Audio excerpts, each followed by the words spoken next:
본격적인 토론에 앞서 대통령께 한 말씀 드리고자 합니다.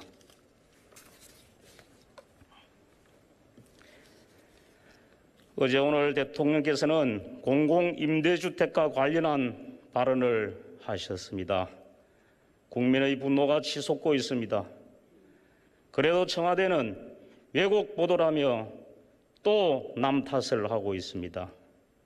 청와대 해명과 같이 대통령께서 말한 신혼부부 아이 한 명은 표준이고 어린아이 같은 경우는 2명도 가능하다. 아주 아늑하고 아기자기하다. 임대주택에 대해서 이렇게 말씀을 하셨습니다. 이것이 의문행인지 종결행인지가 사태의 본질은 아니라고 생각합니다. 국민들은 본인들이 살고 싶은 곳에 내 집을 갖고 살고 싶다는 겁니다. 13평 공공임대주택에 평생 살아라고 하니까 그 마음이 오죽하겠습니까?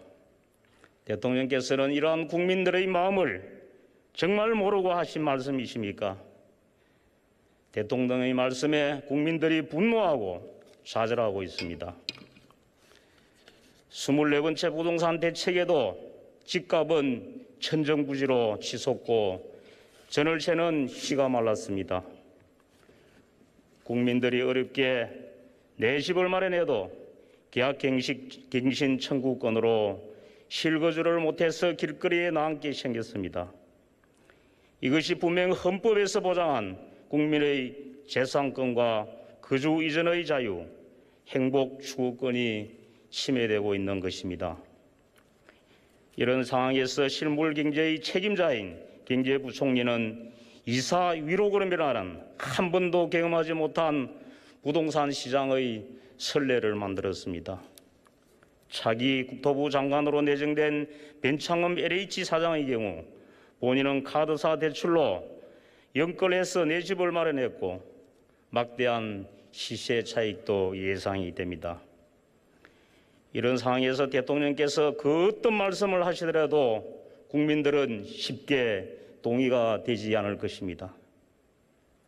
미친 집값, 미친 전월세값 만든 것이 바로 문재인 정권 아닙니까? 국민들이 오죽했으면 대통령 퇴임 후에 사저를 6평으로 제한하는 청원서까지 냈겠습니까?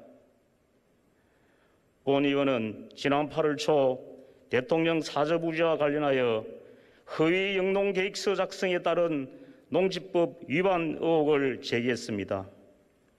9월 대정부 질문과 10월 국정감사에서 대통령께서는 아스팔트 도로 위에서 농사를 지었다고 거짓말까지 한 사실을 밝혔습니다. 논란이 될 때마다 청와대는 상식적으로 이해해달라고 했습니다.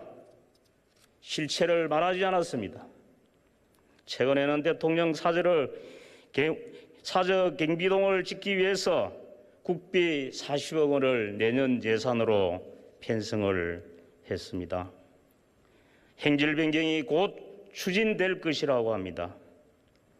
국민들은 집 때문에 분통이 터지고 있는데 대통령은 새 집 짓기가 그렇게도 급하십니까? 대통령에게 충을 드리고자 합니다. 코로나와 정부 경제 정책의 실패로 국민들은 벼랑끝 삶을 살아가고 있습니다.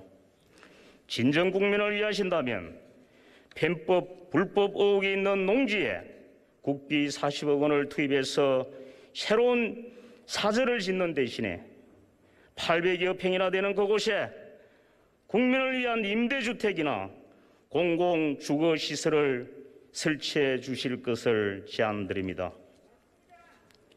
대통령께서는 기존 사저에서도 얼마든지 안락하게 편안하게 사실 수 있습니다. 국민들에 비해서 엄청나게 큰 집입니다. 부동산에 실험하고 있는 국민들을 위해서 큰 규모의 국비 투입 없이 현 사저를 보수하고 양상통독사 인근의 좋은 곳에 위치한 새로운 부지를 국민들에게 내어주신다면 국민들을 위한 대통령의 진심이 전달되고 어려운 시기 국비도 아낄 수 있는 모범을 보여주실 수 있습니다. 제발 그렇게 해 주실 것을 간청드립니다.